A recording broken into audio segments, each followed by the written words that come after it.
Hello, hello, hello, and thank you for joining Money Minutes. Hopefully, you can all hear me.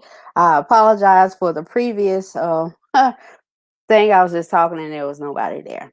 But anyway, my name is Shanrika. For those who know me, those who don't, this is Money Minutes. I bring it to you on Monday because traditionally it is the beginning of the work week.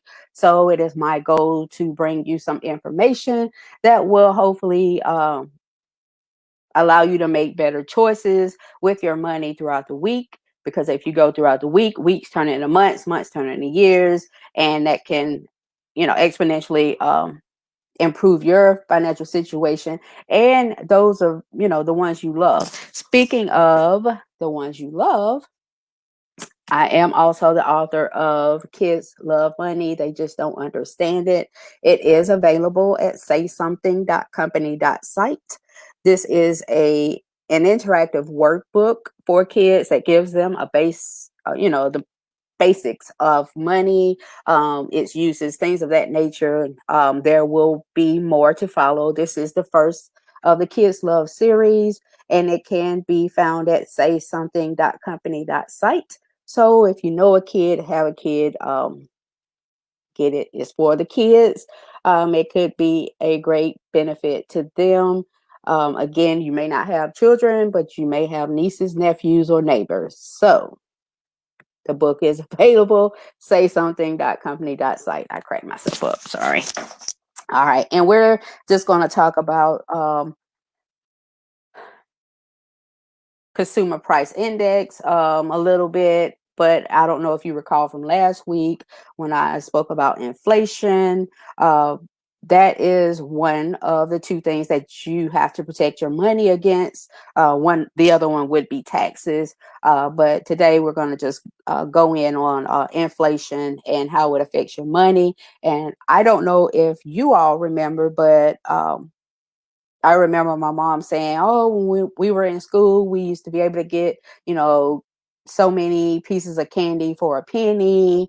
I think it was like 5 pieces for a penny. So if you have 100 pennies, then you got 500 pieces of candy. Now you just can't get that. When I was coming up, I couldn't get 5 pieces of candy for a penny. I think it may still have been able to find penny candy, but I think probably by then it was maybe about 10 cents a piece of candy.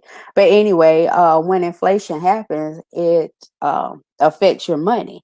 It affects your buying power, which is, that same amount of money buying less, you know, at a later time. And that's what the consumer price index does. It measures, average change over time and the prices paid by urban consumers for a market basket of consumer goods and services.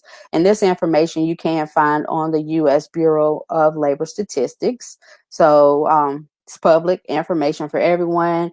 And if you look at it, it has more information. It tells you the CPI for all items rises 0.4% in August on a broad set of increases. And it goes in, it tells you a little more information. But I'm not going to get off into all of that. I just want to bring some information to you for you to ponder over and research. But I did want to show you on the Bureau of Labor Statistics website, they do have a CPI inflation calculator. And I wanted to show you that just from January to August, which is an 8-month span, $1 now costs $1.01. And it doesn't seem, to be a huge amount, when you look at it this way. But just think about it. If you're spending $100, that's 100 pennies that you've added to that $100 automatically.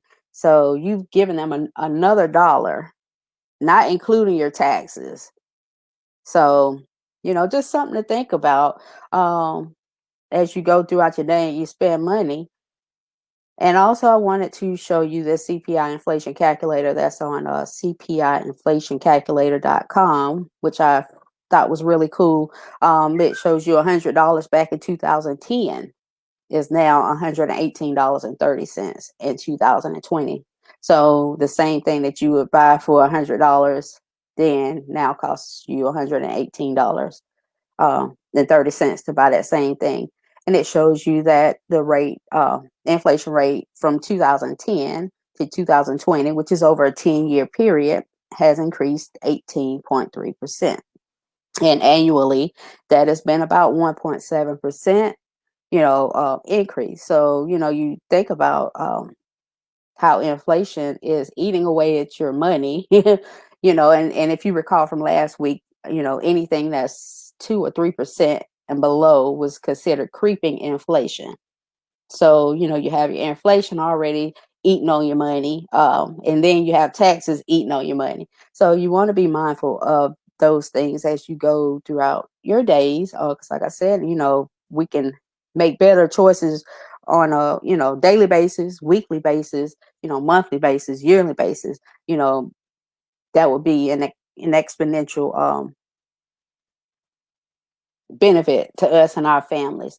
So again, I thank you for your time. This is Money Minutes. I appreciate you all. Sorry about the first take. I was just talking and nothing was happening. But you have a great week and awesome rest of your day. And thank you again, Money Minutes. My name is Shenrika Crawford Benjamin. Take care.